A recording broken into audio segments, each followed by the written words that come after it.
Hello, my horror fans. Welcome back to Hermione's Horror Reviews. So today is a video that is not part of my scheduled, like what I put out.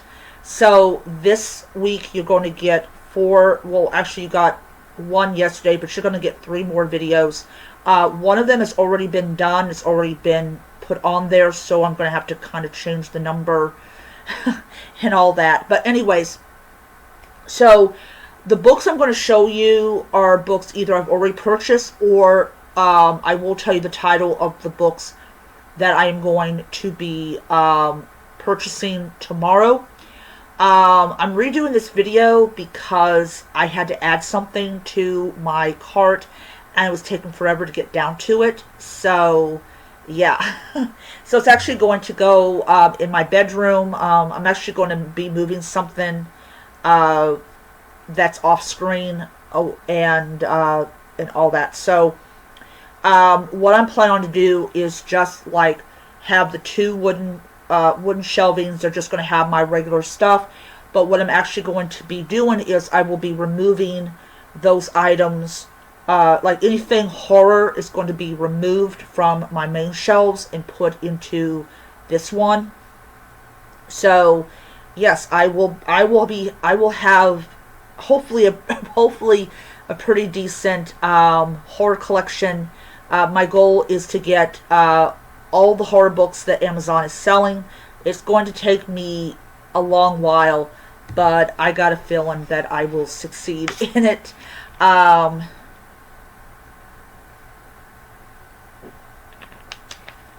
So yeah, we'll just see how it goes. I might end up having to buy another shelf. All right. Knowing me, I probably will end up having to buy another shelf. So yeah, so that's my plan. Just a bookcase full of my horror books and all that jazz. All right. So let's get down to the books I already own. So this is a Halloween themed book. It's not a horror book. So this is Halloween Cupcake Murder. It's just written by three women. I really like Halloween themed mystery books. So I saw this. I had to get it. And then I got Stephen King's The Dead Zone. This is a 45th anniversary edition. This book was actually published the year that I was born. So very happy to own it. I believe after this one is The Long Walk, or it might be after. I don't know. But my goal is to get all Stephen King's books. I did not order The Rage because I just did not have $85 to pay for it. I will be actually buying The Rage next month, but that's after I pay like for my copyright and all that jazz. So got The Dead Zone.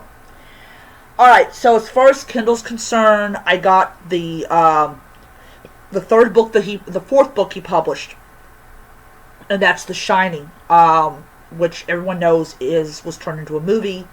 I was going to buy it as a physical edition. Unfortunately, what happened was they wanted me to wait until the second week of next month to get it, and I was not willing to wait, so I went ahead and bought it on Kindle. And I got Stephen King's The Night Shift, which is the fifth book. So I have Carrie, Salem's Lot, The Shining, and Night Shift. And once again, I will say this, I will try to buy The Rage next month. So, yeah. Alright. So, I gotta warn you guys, this is gonna be a long video. Okay, so, I have 3 shipments coming in. I will actually wait until all the men, or what I'm actually just going to do is I'm just going to film them, and then when the time is right, or like when all of them come in, then I will put them all together. So if you see me wearing different shirts, it's because I filmed them at different times. Alright, so this one's a new release. This is called Fear of Clowns, a horror anthology by Kevin I cannot pronounce it. So, hold on a second. Oh, great. I hate when it does this.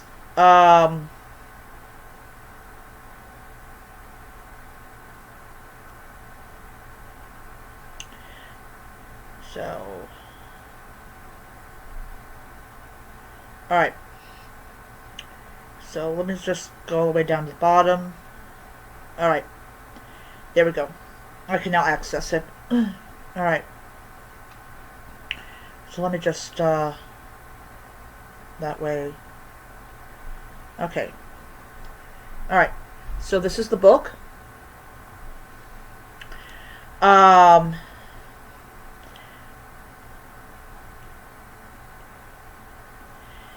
Okay, so it says returning Graham, featuring Graham Masterson and I can't pronounce it. So it's all new stories of basically the fear of clowns from some of the most talented horror writers alive.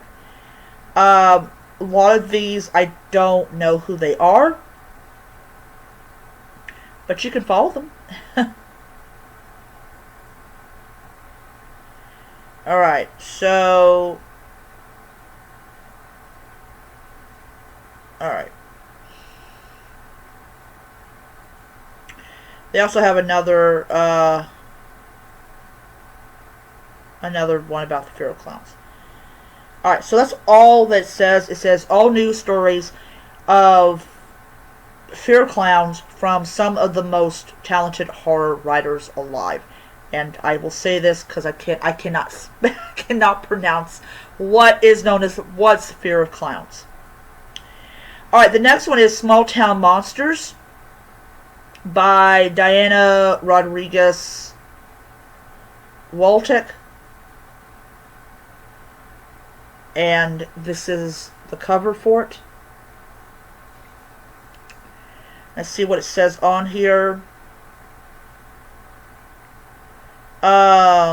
Okay. The Conjuring meets The Vow. This is the terrifying story of a girl, a dark angel, and a cult hell-bent on taking over her small coastal town. Vera Martez wants nothing more than to escape Roaring Creek and her parents' reputation as demonologists, not to mention she's a family outcast, lacking her parents' innate abilities and are terrified of the occult things lurking in their basement. Maxwell Oliver is supposed to be enjoying the summer before his senior year, spending his days thinking about parties and friends. Instead, he's taking care of his little sister while his mom slowly becomes someone he doesn't recognize. So he suspects that what he thought was grief over his father's death might be something more sinister. Okay. In all honesty, I really thought it was about child molesters.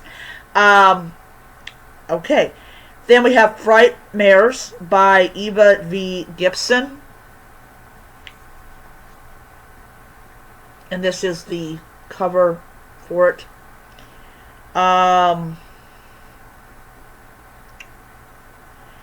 It's a 2023 Edgar Award nominee for Best Young Adult Novel.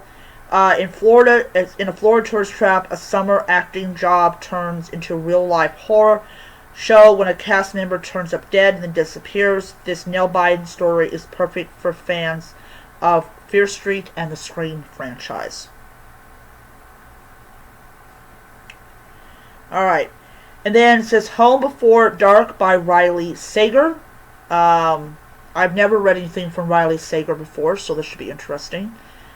Oh, it says Best of Book Talk. Like, okay. My books are never going to be Best Book Talk.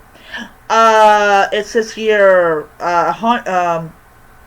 every house has a story to tell and a secret to share. 25 years ago, Maggie Holt and her parents moved into Bainbury Hall, a rambling Victorian estate in the Vermont woods. 3 weeks later, they fled in the dead of night, an ordeal his father recounted in a memoir called House of Horrors. Alright. So, that's a creepy cover. Then we got The Watchers, a spine-tingling gothic horror novel. And this is the cover of it. Oh,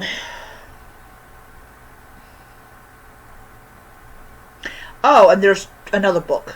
Okay, I will soon to be a major motion picture produced by M. Night Shyamalan and starring Dakota Fanning. Interesting. You can't see them, but they can see you. This forest isn't charted on any map. Every car breaks down at the tree line. Mina is no different. Left stranded, she is forced into the dark woodland only to find a woman shouting, urging Mia to run to a concrete bunker. As the door slams behind her, the building is besieged by screams. Interesting. The Watchers. Gotta check that out. This is The Sundown Motel, and this is by Simon Don. I cannot pronounce it. Oh, Simon St. James. There's the cover. Okay. An instant New York Times bestseller. Something has been right at the roadside Sundown Motel for a very long time, and Carly Clark is about to find out why in his chilling new novel by New York Times bestselling and award-winning author of The Broken Girls. Okay. Then we have Agatha Christie's And There Were None. Okay, I'm not going to go over that one. Okay, so we got Agatha Christie explains herself. Okay, says I found Muppets living in my apartment walls. Okay, so this one right here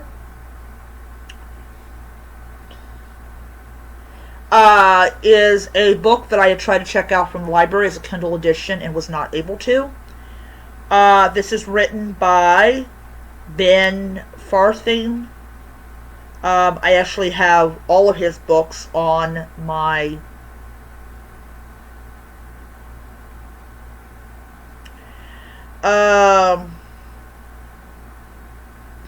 okay.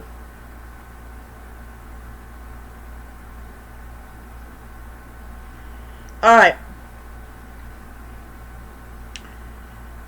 So, it says here, Jeremy awakes, a puppet looms over his bed. He recognizes the furry monster. Grandpa was its puppeteer on the children's TV show 8 City Street, but Grandpa went missing a year ago. He disappeared from this very apartment building, which was converted from the old 8 City Street studio. Jasper sees Grandpa again. Johnny follows the puppet inside the building walls, ever deeper into a puppet-infested labyrinth. Okay, that's weird.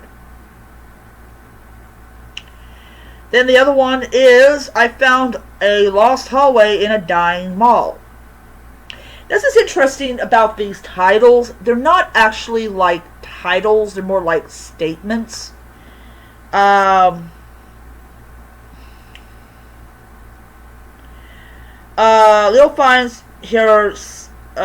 Lisa finds her senile old co-worker suddenly lost in an abandoned mall hallway. He's talking to a circle of mannequins, their limbs twisted and fused in unnatural ways. When Lisa looks away, she swears the mannequins have moved and that this abandoned hallway has grown longer. After he disappears down the impossible hallway, Lisa goes to find him, but she's unprepared for the horrors that await her in the mall's forgotten depths. Ooh, interesting. Oh, I was going to show it to you. Sorry. Here we go. And I will say this about malls. I actually have a short story I'm going to be writing about centers around a mall. They are fucking scary when they're abandoned. The Dancing Plague world's world's scariest folklore. No, legend. This is The Dancing Plague by Jeremy Bates. In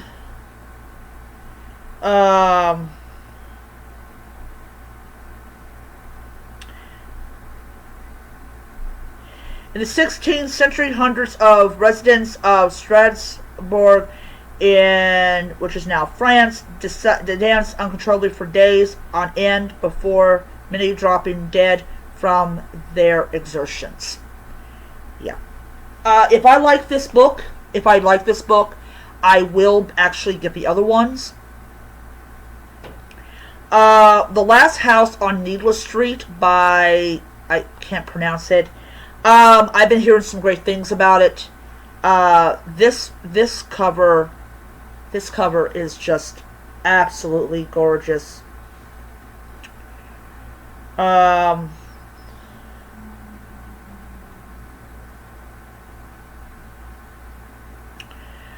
Okay.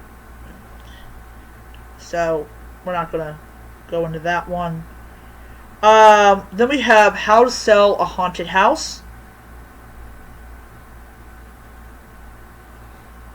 Got this one.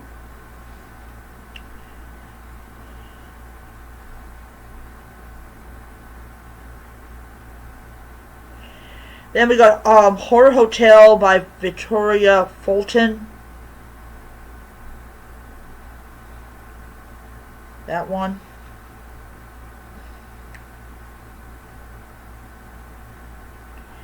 Then we got The Stand, tie-in by Stephen King. Then we got Firestarter by Stephen King. Now we got Cursed Cruise, which is from the same author as The Horror Hotel.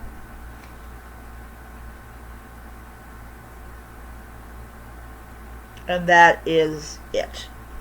Those are all the books I'm purchasing tomorrow. As I said, I will be doing the videos when the books come in, but I will just put them together in one solid video so that you guys will enjoy it and you guys don't have to watch 3 different videos and all that. So, yeah. So I'll see you guys around.